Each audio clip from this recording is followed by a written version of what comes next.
So I've been cleaning up in here and rearranging a little bit. I did move my tubs over here just to make it easier for me to check on with you guys.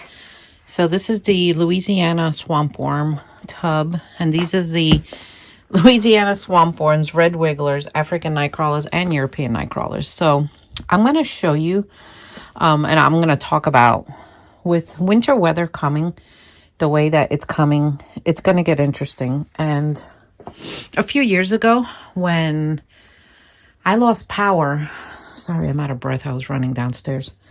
I lost power in this wormery. About 80% of my African night crawlers passed away. Yeah, I lost about 80% of them. But here they are, and I'm hoping we don't lose power. But, you know, it's just the weather's something that I can't stop or control. Right now here, I'm drying some, oh, look at one of them. I'm drying some castings so that I can sift. And you know what else I'm noticing? This blue paperish stuff, I'm wondering if it's even paper. To me, it seems more like a plastic because they're not eating it. And that's not like them to not eat the paper.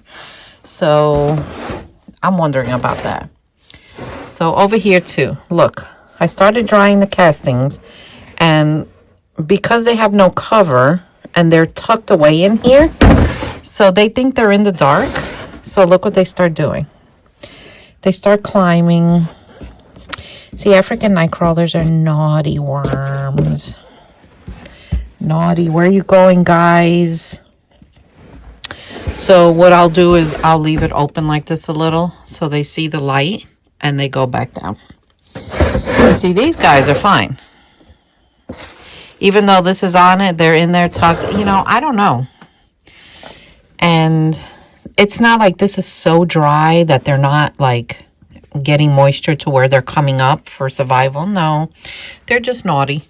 And, you know, I also wonder if worms are affected by, like, the weather coming. Can they sense it? Can they sense something's going to happen? You know, I don't know. So one thing I do when I know that weather like this is coming is I try to prepare my worms for the best possible scenario. And when that happened with the African night crawlers, I noticed that the ones that did survive were the ones that buried deep. So naturally, that tells me we need deeper bedding. So that's what I did the last storm we had.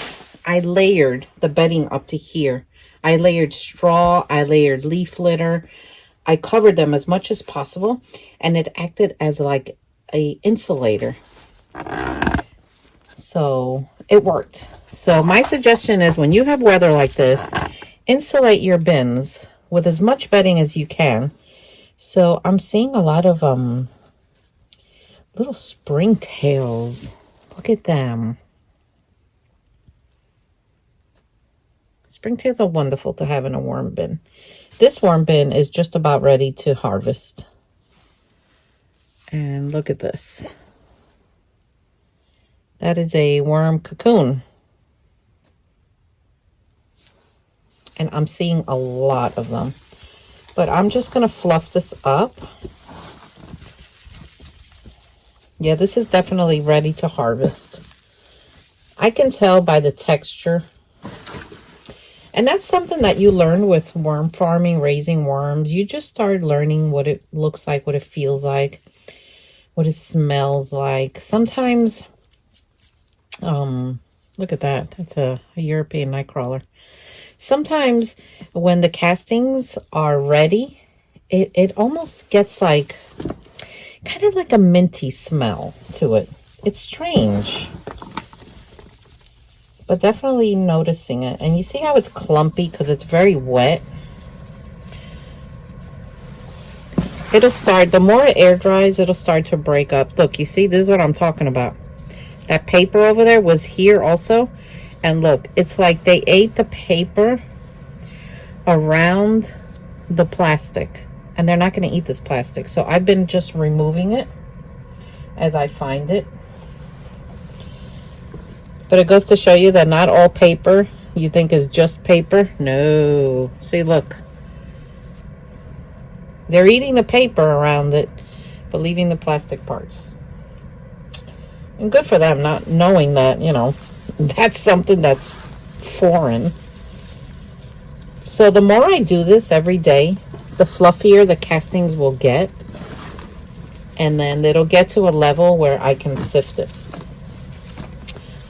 But they're doing well. I know that if I lose power in here, they're going to dive down.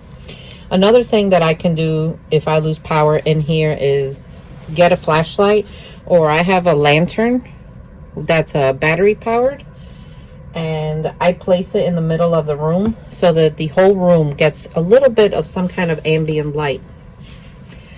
That way they don't decide to crawl, because the African night crawlers, they will. I think that if it's complete darkness in here, I think eventually they're going to be like, ooh, it's dark, let's go party. And that's what I think.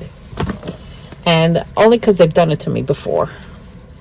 I love them, but yeah, they can be a little difficult to deal with at times. But are they an amazing composting worm? Oh my gosh, yes. Yes, yes, yes. So let's just say I had a ton of leaf litter. This is just like an example. I would cover this whole thing like this. I would take the leaf litter and just spread it everywhere. And layer it up to here. If I had straw, same thing. If I had cardboard, same thing. Even if you have cardboard boxes that you don't want to shred for whatever reason or want to remove later, layer them as much as you can, as deep as you can, because that will insulate them. And hope for the best. That's the best tip I can give you for this. Now let's check on the Louisiana swamp worms. By the way, I call this bin the Woodstock bin because, well, all 4 of them live here and I've never had problems with them. Not really. They seem to all get along. So for some of you that are new here, I have pet hermit crabs. I have 7 of them, and with the storm coming, I just wanted to make sure that they're all okay. They're all set up. And I also keep pet isopods. So these are like dairy cow isopods, and they're like a carnivorous isopod. Of course, my isopods have to be like the strange ones. But anyway, let's get back to the worms now. You can also do extra layers of, you know, bubble wrap if you have it. Just anything that will give them special coverage. And just, gosh, just hope for the best. You know, I hope everyone stays safe out there. We here in southern Indiana, we're known for ice storms. So you're not going to believe what I found. I actually found part of the chicken foot. Do you remember the chicken foot when I fed that? So I'm going to show you.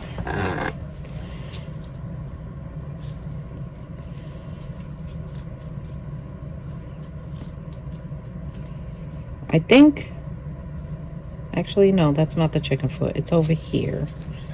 And I saw it yesterday. I was missing in here. I put it aside. Oh, okay. I found it. I found it. I found it. Okay. So here's the chicken foot. At least what's left of it. See the knuckle? That's the knuckle where the bone was. So eventually, bacteria and the worms did eat the chicken foot. So this is what's left of it. There was absolutely no odor. So I'm going to just give it back to them and let them finish taking care of that. And I think this is the part of a potato. So over here, I gave them a feeding yesterday. So let me see if I could bring you in closer so you can see that part. But as far as winter weather, guys, that's what I've done for years, and it's worked. My biggest challenge is losing the light in here. That's always been the biggest challenge. So I fed them some chow on the surface. So let's see. Let's just dig in. So they're not in here yet. At least some of them are. Oh yeah, look. Oh my gosh. Oh, it's warm. I love that. That's a good sign. So they're definitely digging in. I put here just a layer of everything. I got romaine lettuce. I got eggshells. I have onion skins. I feed them everything that I cook with from my kitchen scraps of all kinds. Let's see, I don't even know what this was. Banana.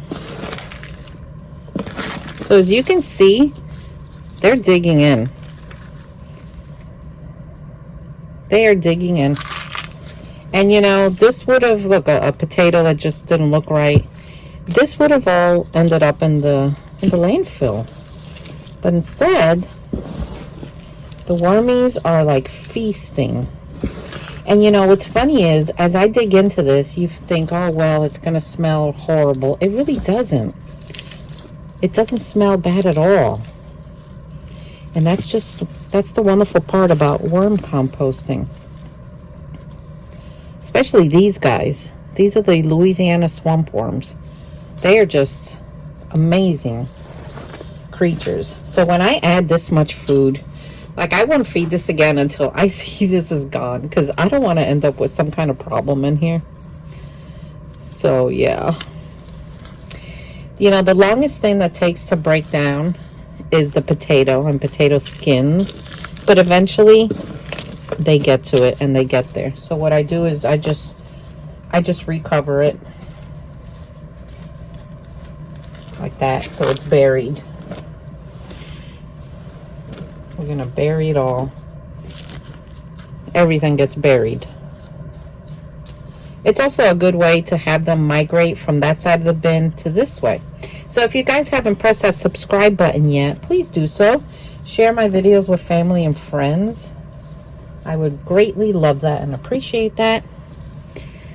And the rest of this bin is definitely ready to be harvested. But hopefully the worms will go that way, being that the food is over there.